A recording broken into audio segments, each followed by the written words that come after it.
The Temple of God in Jesus Christ One World Christian Ministry. Magandang gabi po sa lahat ng ating mga kababayan, OFW dito sa KSA. At sa mga kababayan natin nasa Pilipinas, magandang umaga po mga kapatid sa pananampalataya. Ngayong gabi po ay bigyan namin kayo ng isang bersikulo galing sa ating Biblia sa unang Timothy, Kapitulo 6, versikulo 15. Na sa kanyang kapanahunan ay pinahayag siya na mapalad at tanging makapangyarihang hari ng mga hari at Panginoon ng mga Panginoon. Mga kapatid, ito po ay aming babahagi sa inyo na binahagi namin sa inyong talata ay tungkol po ito sa ating pag-celebrate ng ating Christmas. Paano pa maghahari sa ating puso o sa buhay natin ang ating Panginoon sa Kristo, mga kapatid? So gusto namin pong ibahagi po sa inyo to at bigyan linaw kung ano po ba yung dapat pagharian pa sa atin ng ating Panginoon sa Kristo. Ang paghari ng ating Panginoon sa ating ay kung paano ang ating pakikipagkapwa. Ika nga mga kapatid, ang pakikipag-ugnayan sa pamilya at sa ating kapwa ay napakahalaga sapagkat hindi naman tayo mabubuhay ng sarili lamang natin, mga kapatid. Kung wala kang sa puso mo yung pakikipagkapwa, ibig sabihin makasarili ang yung pag-ugali, mga kapatid. Mayroon tayong kasabihan, ika nga na no man is an island, no man is stand alone. Yan po mga kapatid. At sa ating pakikipagkapwa o sa ating pagbibigay halaga sa ating pamilya bilang isang OFW po, naintindihan ko po yun sapagkat karamihan po sa ating mga kababayan ay nadadaan po sa homesick, na sinasabi nila pag na-homesick nakakapag-isip ng kung anong pumapasok sa isipan ng isang OFW, mga kapatid. Kaya panatilihin natin yung pag-ibig natin sa pamilya natin at yung pakikipagkapwa. Bakit nga ba mahalaga ang umibig sa kapwa? Paano ba natin matutupad ito? Yun po, napakalaking tanong po yung mga kapatid. Babasahin po natin muli ang talata mula sa Taga-Roma sa Kapitulo 13, versikulo 8 hanggang 9, kapatid. Ito po yung pakikipagkapwa sa pamilya po natin. Kasama na po yung kapatid. Na ang sabi, huwag kayong magkaroon ng sagutin kaninuman, maliban sa sagutin tayong mag-ibigan, sapagkat umiibig sa kapwa ay nakatutupad sa kautusan. Ang mga utos gaya ng kapatid, papasok muna tayo sa pamilya. Ano po?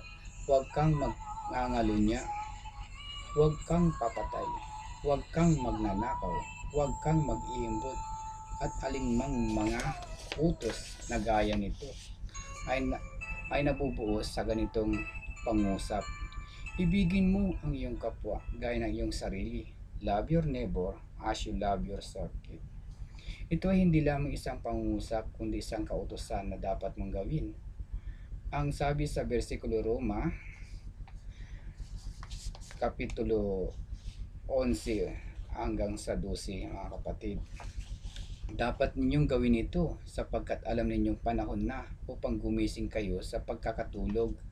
Ang pagliligtas sa atin ay higit na malapit na ngayon kaysa noong tayo'y magsimulang manalig sa Kanya.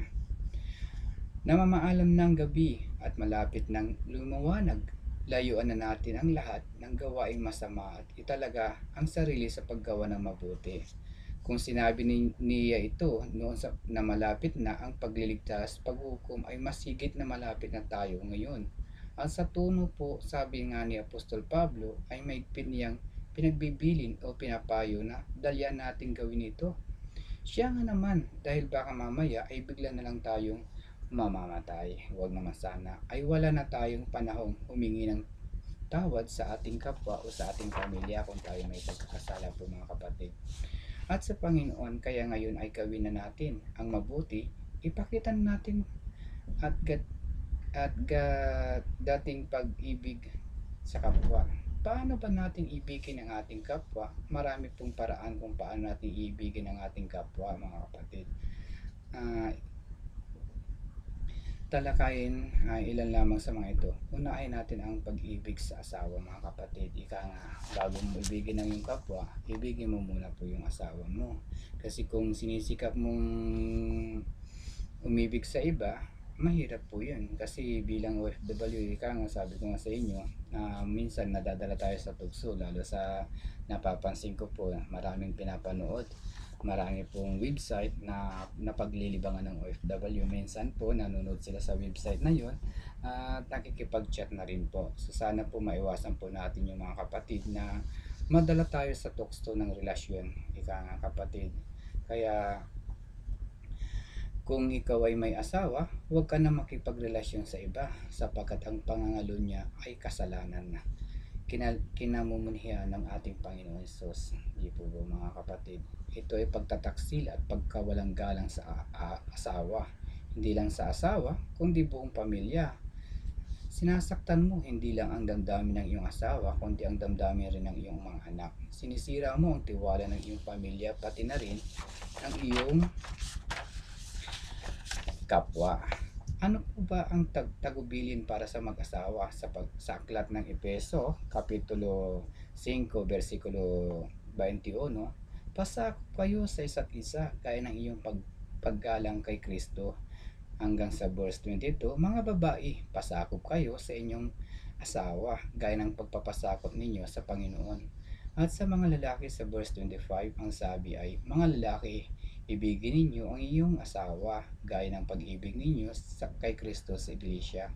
Sa makatwid, ang pagngangalo niya ay hindi lamang pagwalang galang sa asawa, kundi higit sa lahat, pagwalang galang kay Kristo na siyang dapat ay pinaghahari ninyo sa iyong pagsasama. Kung kayo man po ay nagkamali at magkasala sa bagay na ito, ay magsisi na po kayo at magbago habang may panahon pa po mga kapatid. Alam niyo po, hindi po masama ang magsisi o magbago sa Christmas na ito. Sana po yun na po yung Christmas New Year resolution ninyo, yung magbago nyo yung sarili nyo. Kung may ginagawa po kayong masama na labag sa inyong asawa, at baguhin nyo din po yung sarili nyo, na ilayo nyo yung sarili nyo sa tukso sa panunod ng mga website na masasama po yun. Nakakadala po yung mga kapatid. Ang Panginoon po ay laging handang magpatawad sa taong nagsisisi. Tumungo naman po tayo sa ating relasyon sa mga ating kapatid, ng pakikipagrelasyon po sa ating kapatid at sa kaibigan, kung paano tayo, sapagkat Christmas po ngayon, ika nga mga kapatid, dapat mag-ayos kayo. Kung may alitan po kayong magkakapatid, wag niyo na pong patagalin, may solution. Dapat mag-ayos na po kayo ngayong Christmas po mga kapatid. Tumungo tayo sa relasyon ng magkapatid, kung paano po. Sasabihin ba natin, ako ba ay tagapangalaga ng aking kapatid? Nang tinanong ng Panginoon si Cain kung nasaan, ito po isang halimbawa lang po mga kapatid, si Abel. Ang sagot ni Cain ay, bakit ako ba ay tagapangalaga ng aking kapatid? Kung ating pong babalikan ang aklat ng Genesis, ito pong si Cain at Abel ang unang magkapatid na nilalang ng Diyos. At noon po ay naganap ang unang krimen ng pagpaslangin ni Cain si Abel. Pinaslang ni Cain si Abel dahil sa inggit. Bakit ba naiinggit si Cain kay Abel? Sapagkat nakita ni Cain na mas kinaluglugdan ng Diyos si Abel. Ang Diyos ay naglulugod sa mga handog ni Abel, sapagkat pinipili ni Abel ang pinakamainam na handog para sa Panginoon. Tayo po ba ay pinipili natin ng mainam ang handog para sa ating Panginoon? Kaya po mga kapatid, Christmas po, yung paghandog po mga kapatid, mga regalo, sana po yung bukal sa puso po ninyong ibibigay sa mga inaanak po ninyo o mga magulang ninyo at saka yung asawa po ninyo.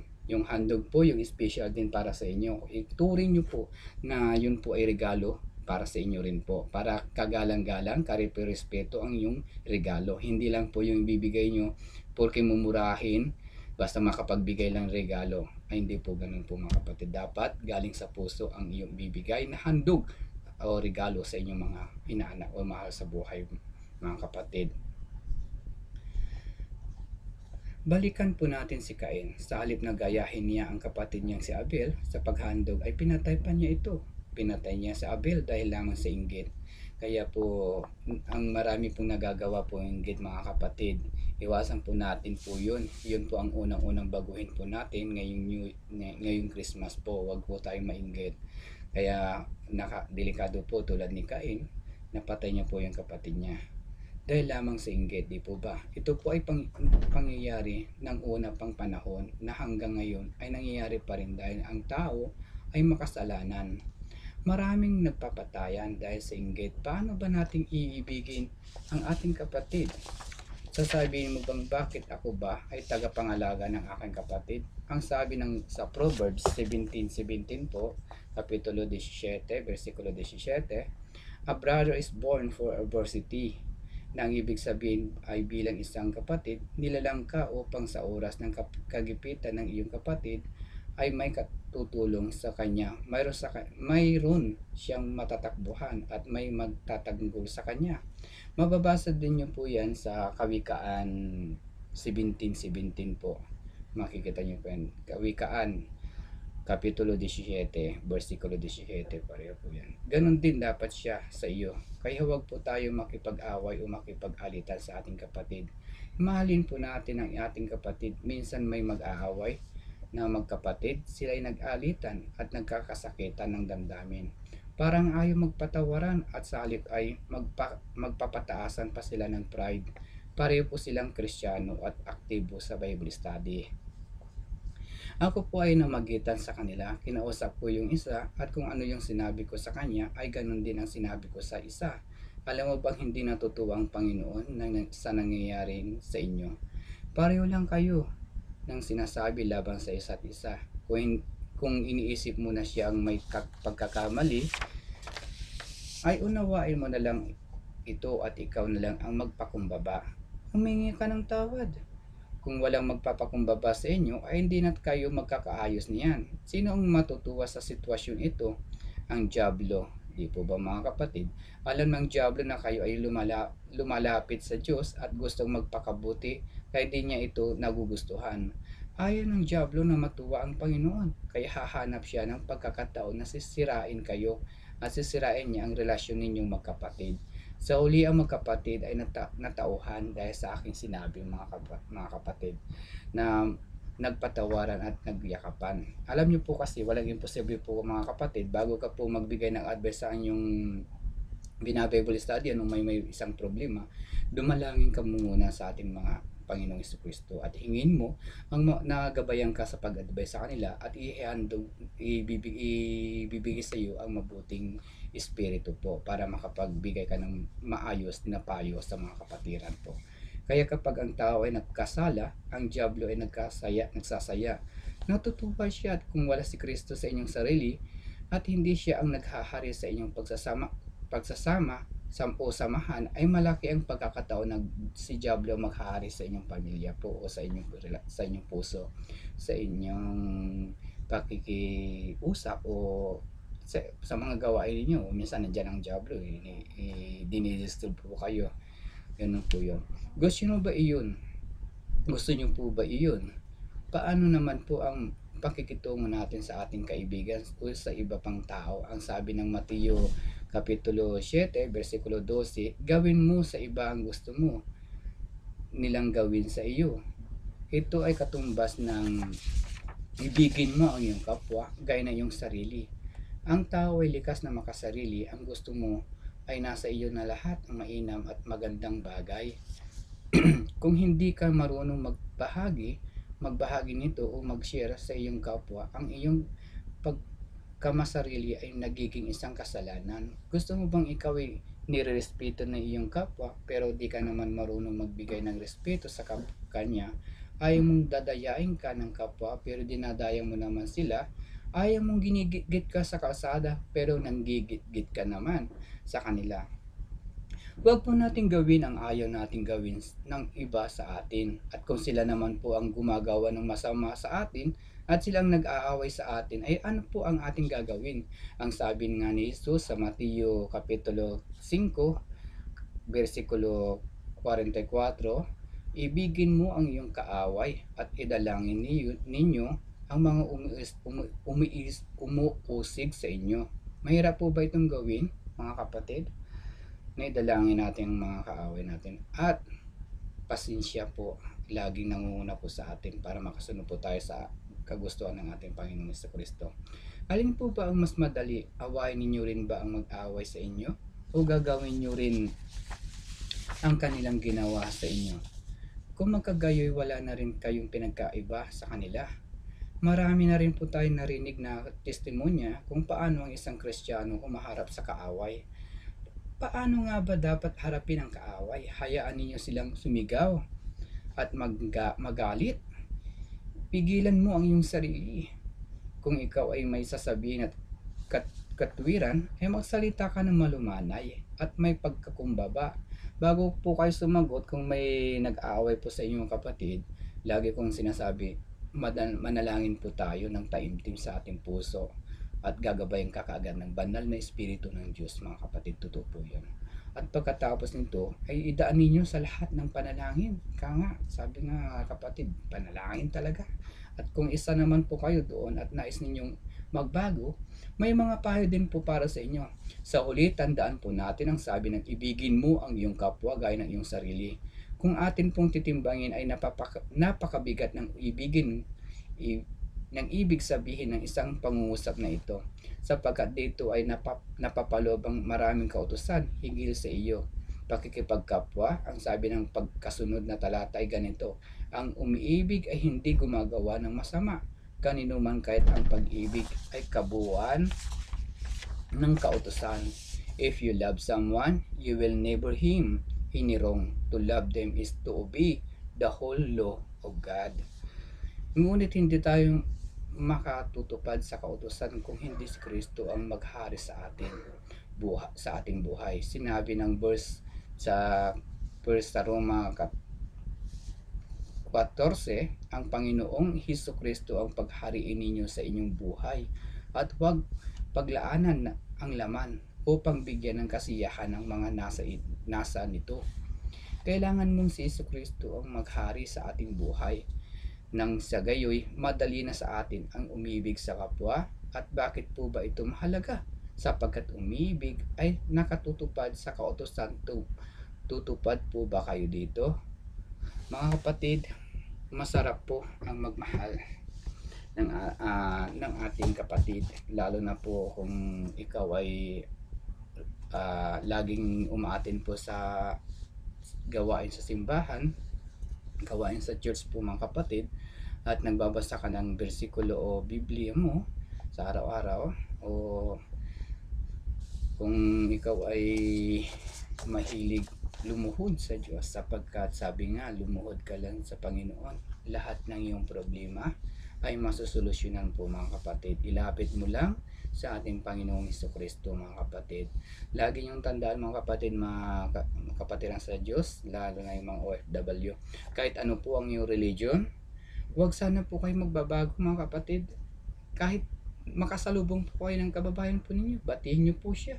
Porque kahit anong religion po, may respeto lang po, huwag po tayo mag-awayan. Igalang po natin ang religion po nila, kung ano yung religion na nakagisnan nila. Kaya nga po kung yung mga ibang apostoles o mga pastor o mga ngaral ay kinukutya ang bawat religion, minumura, kung ano yung pagkakamali tinitingnan, pero yung pagkakamali po nila hindi nila natitignan po. Kaya nga po naimbento po yung salamin bago ka kumutya sa iyong kalaban o sa iyong kinukutya, tignan mo muna ang iyong sarili, o tignan mo muna yung pinamamahalang mga kapatid, yung mga sumasamba din sa iyo, ay tignan mo at kung ginaganap po nila ay ang tinataguyod mong aral po mga kapatid. Ang aral po namin dito sa Temple of God in Jesus Christ, One World Christian Ministry, ay magpakumbaba at mahabang pagpapakumbaba, at hindi kami nangungutya ng kahit anong religion po, nirerespeto namin po yun. Yun ang unang-una po mga kapatid. Respeto lang po ang pinakamahalaga sa atin, para ikaw din po ay irerespeto po nila. Yan na, hanggang dyan na lang po mga kapatid. Tayo po'y manalangin. Ama namin sa langit, salamat sa iyong mensahe ng pag-ibig. Pagpalain mo po ang bawat isa sa amin, nawa laging si Kristo ang maghari sa amin, upang mamuhay kami na laging may pag-ibig sa kapwa at sa pamilya. Ito po ang aming dalangin sa pangalan ni Jesus. Amen. Maraming salamat po mga kapatid and good night po sa inyong lahat.